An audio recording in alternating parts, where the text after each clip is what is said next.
Today's date is March the 27th, 2012. We are here in Sanford, Florida. What's the address here? Do you know, right off the top of your head? That's fine. Here in Sanford, Florida. Speaking is Special Agent Supervisor David Lee with the Florida Department of Law Enforcement. Also present in the room is Special Agent Supervisor Tony Rodriguez with the Florida Department of Law Enforcement. And is that correct, sir? You're right. As you can see, the conversation we're having is being tape recorded. Okay.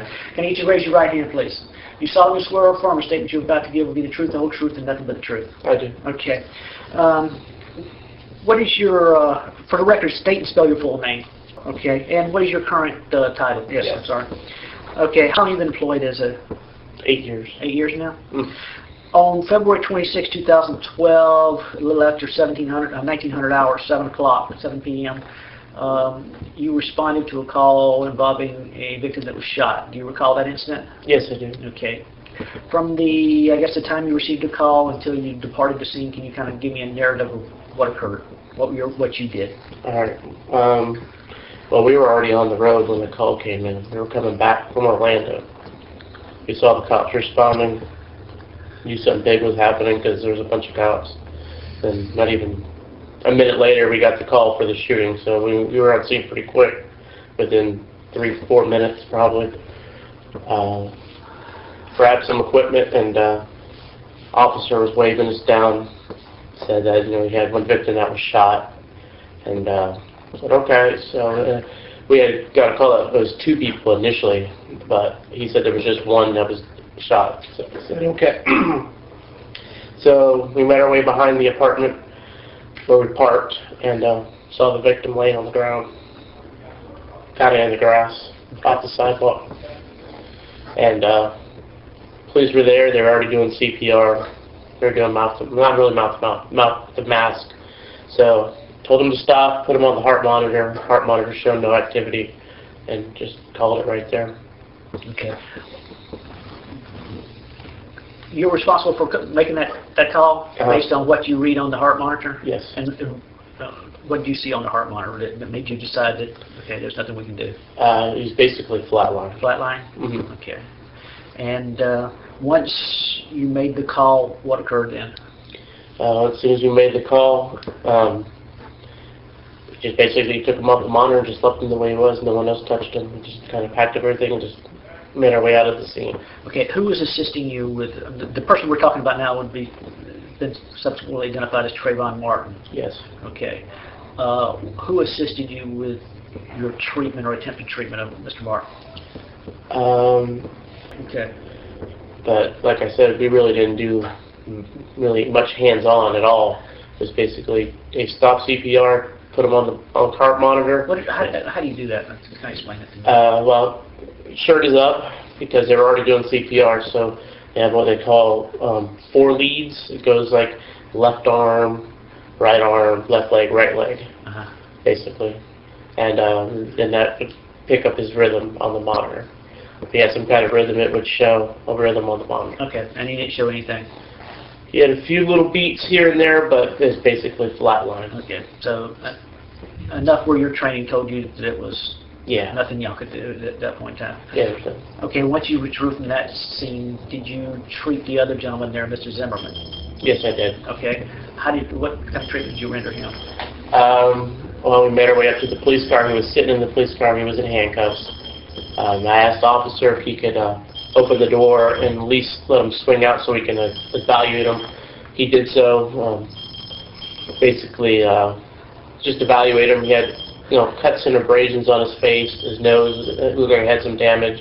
He had a cut in the back of his head, and we basically just cleaned him up. Did he make any statements to you as to how he received his injuries? No, he didn't. Did he make any statements at all while you were there? No, he was pretty silent. Okay. Did anybody ask him how'd you get this cut, or how'd you get your nose hurt, or anything like that? Nobody asked him. No. Okay. All right. So, by the fact that there was no heartbeat, Mr. Martin never regained consciousness, so no statements were made by him. No. And you treated Mr. Zimmerman, but he made no statements while you were at the car. Is that correct, or incorrect? Yeah, he was made no statement. Make no statements. Okay.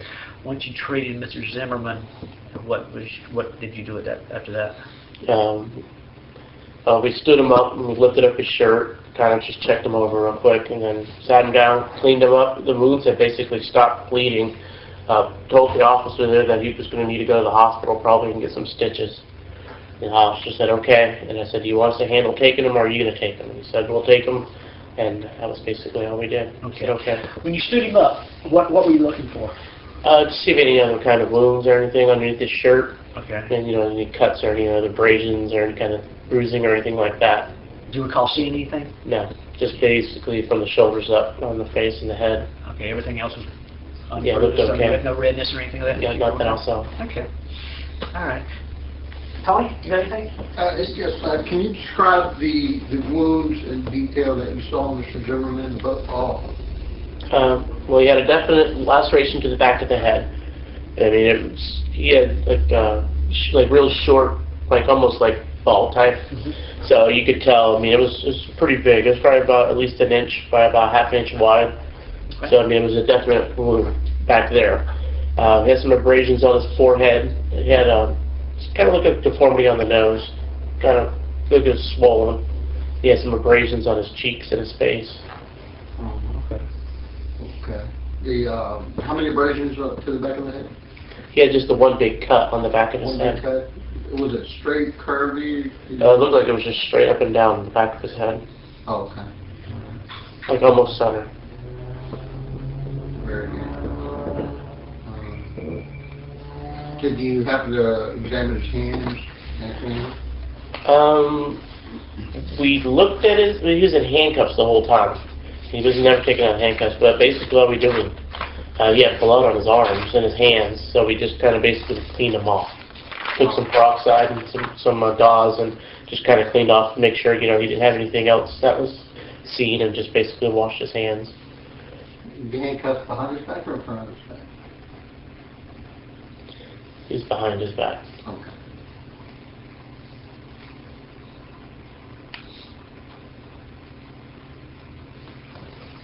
Yes. Making it hard over there. Yep. Is there anything that we haven't asked you about that you think is important that we need to get on the record concerning this incident? Not that I could think of. Okay. We didn't really have much contact with Trayvon. Just enough to, do the heart monitor. How long does that usually take to make an assessment like that? Less than a minute. Less than a minute? Yeah, I think within like a minute of us being on scene or making contact, I called it. Okay. So you basically sit down, put your pads, watched it for, how long does it take for the pads, how long do you watch the monitor before you say, okay, that's about it? 30 seconds. 30 seconds, and then it was like done. Yeah, there's a button on there we could press different leads because it's in lead 2. Mm-hmm. We can go through lead 3, AVF, AVL, and 1.